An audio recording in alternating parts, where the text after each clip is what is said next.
So what is an NFT? It stands for non-fungible token, which basically means a fungible item would be like a dollar bill. You can give me a dollar bill, I can give you a dollar bill. They're both worth the same thing, so it doesn't matter. We can switch them out without any issues. A non-fungible token is something that is one of one or one of 10 or whatever. There's only so many of this, and this is what it's worth on the Ethereum blockchain. So the Ethereum blockchain, if you think of Bitcoin, it's similar as it's a blockchain in itself, and Ethereum is the currency that runs on top of it. So you might hear things selling for 5 ETH or 20 ETH or whatever. So with stocks, if you're into stocks and crypto in general, you will understand that. But it goes up and down daily, hourly, minutely, whatever. One thing people are talking about at the moment is the environment and what NFTs are doing to the environment. There's lots of information online if you look into it. There's lots of FUD, but I'll leave you to make your mind up on that. And then we're going to move on to some of the NFT platforms that you can sign up to at the moment. This is the biggest question I'm getting at the moment. How can I mint my first NFT? What's the best way around it? So I've opened up a couple of tabs here at the moment. So I started on Rarible, which is, they're all free to sign up, but you don't need an invite to Rarible. You can just sign up as long as you've got MetaMask wallet, which there are, you don't need a MetaMask wallet, you just need any Web 3.0 wallet. You can Google it, blah, blah, blah. But once you've got your wallet, it is as easy as Connect Wallet. Probably got slow internet at the moment, bear with me.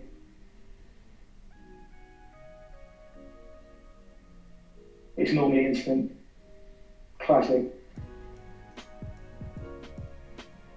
So ignore that for now. Anyway, so we're back to the front page of Rarible. Like I say, you can sign up. It's best if you sign up to then apply to get verified, because then when you mint pieces, they will appear on the front page. At the moment, my internet's dead. I have no idea what's happening, sorry.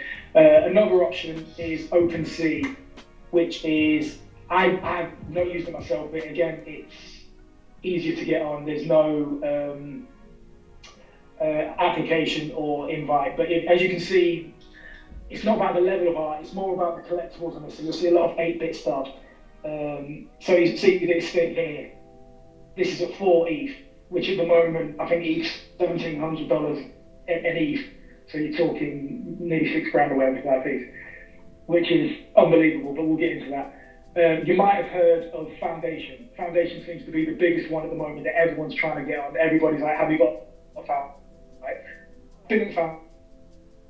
Wanted a bit of Foundation, and for life, it's not to get started on if you are trying to start your NFT journey. It's invite only, but you can get invited by other creators if they've got invites. Its front page is heavily curated, and there's no real rhyme or reason as to what they choose. I think the curation team is mainly female. So if you see this one here, this is an NFT of someone eating a strawberry, and the reserve price is 1.2. And then you've got others where you might feel that's superior art, and it's listed at a lot less. So there's no rhyme or reason. But while we're on here, I'm going to see if this if it loads. Yeah, so with Foundation, you have to pay a minting fee to get your piece on the platform as it is, which depending on the gas price of the day, it could be anywhere between $80 and $120. Once you've got it minted on there, you then have to pay a listing fee, which will be again another gas fee, which could be anywhere between $80 and $120. And then once you sell the piece, Foundation take a chunk. So as you can see here, I've been lucky enough to make 8 ETH worth of sales, but they have taken 1.2, which at the moment would be over $2,000. So Foundation is good if you have collectors ready to go, but it is expensive at the same time. If you're just coming out there trying to have the NFTs, I would definitely not suggest Foundation. As a starting point, I would start with Rarible. Do they not have a search bar? No, that's the other thing. Foundation do not have a search bar. So you have to be linked through a creator or be lucky enough to hit the front page. And I don't know anyone that's hit the front page. So yeah, that's one. That's a massive flaw with Foundation. I do think they're flawed as a platform, but that's by the by. Another one is non-origin, which is application. I applied and got accepted not long ago, really, but they are, I'd say, a step up from Foundation. Again, it's a curated platform. They do have searches, they have artists, they have collections, and so far they've been good to me. I've sold one on here currently, which is this one for 4 ETH, and I've got this one listed at the moment, which isn't moving. Another platform, which is, we're talking another step up now, this is Maker's Place, which is the platform that Beeple released his NFT that sold 69 million, which we'll talk about in a minute.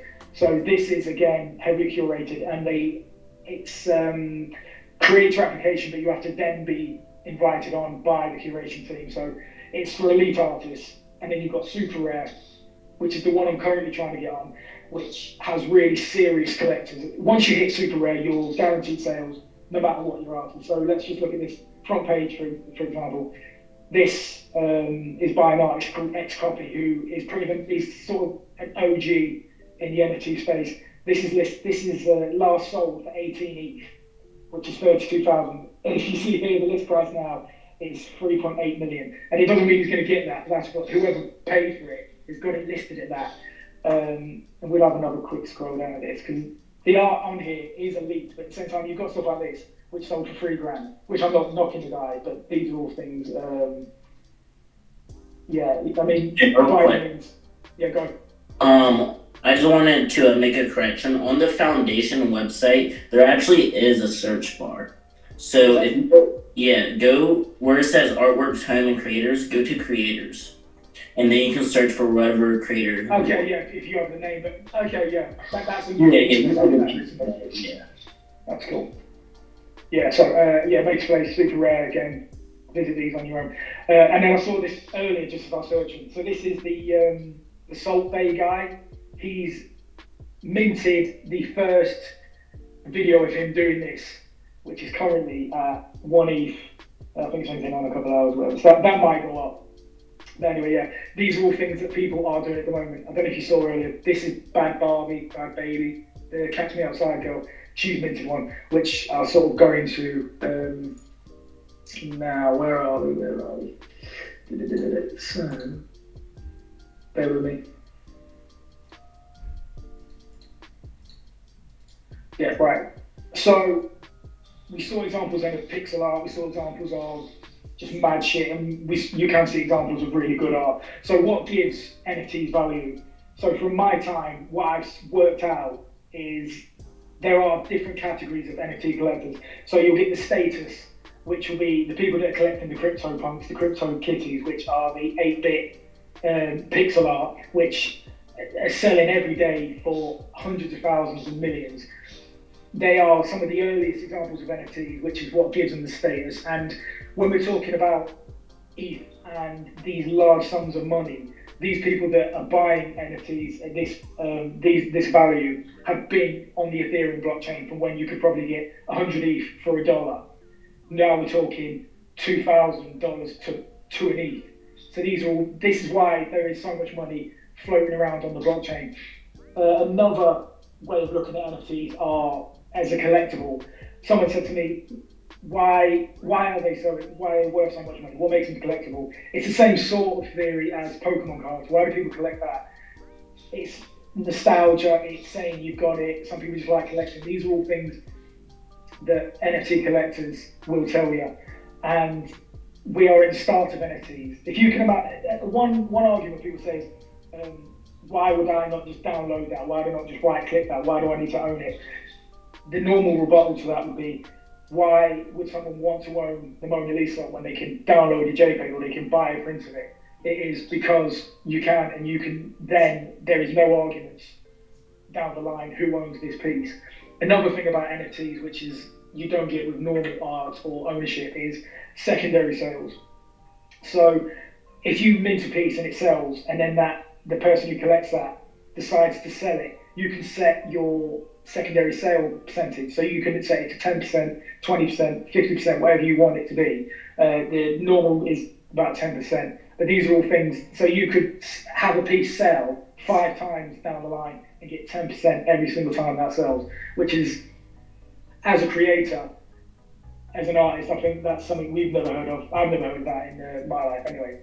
Another reason someone might buy an NFT from an artist is if they see longevity within that artist. They're not just seeing it as a cash grab. They might see someone with potential who thinks this person's going to be big in 5-10 years. If I buy this now at this price, with Ethereum only going up, I could make money from this. And another set of people that buy NFTs are just memes, like I showed you the Salt Bay guy. There are millions of memes being sold. Bad Luck Brian, that was one. I think Grumpy Cat sold the other day. So yeah, there's different ways of looking at NFTs, and there are different categories within the collectors. So I just wanted to pull up this. Like I said, I was hoping there'd be more people so we could have a discussion about this. But astronauts seem to be pretty big at the moment within NFTs, and there are a couple of artists that are minting pieces around astro and space and stuff like that. But I just wanted to show you these two examples of astro art. I'll ask the moderators, which one do you think is worth more? Can I have a rough price of what you think and why? I'm going with the one on the left because just visually there's more going on. I don't know, it just resonates with me more. Like I feel like the one on the right anyone could make, and I might see something similar to it. So I would go with the one on the left. Would you put a price on both of them? I guess I'm gonna give the one on the left 5 ETH, and then the one on the right 2 ETH. Okay, that's interesting. No, that's cool. Here, let me give mine. I think the left side is definitely better. I agree with Matt. I think anyone can make the right version. Left side, I would say like a 2.5 ETH, whatever it is, and the right side, I'm gonna go with like a 0.8, probably somewhere around there. Okay, that's interesting. See, me personally, the one on the right, I think it's a superior piece. Like, it's all 3D rendered. I couldn't create that much realism. I might be able to. But the piece on the left, if you look closely, you might be able to see on the screen. It's been run through a topaz filter, which for me is a step up from like an iPhone filter. Like, I think it's been quite cheaply done. I don't think it's a bad piece, but running it through filter for me cheapens the piece. But the reveal is this sold for 62 ETH, which is 89,000, and this sold for 0.9. So it shows you that it's only worth what someone is willing to spend on it, and unless you are an artist with a bit of a backing, it's not free money.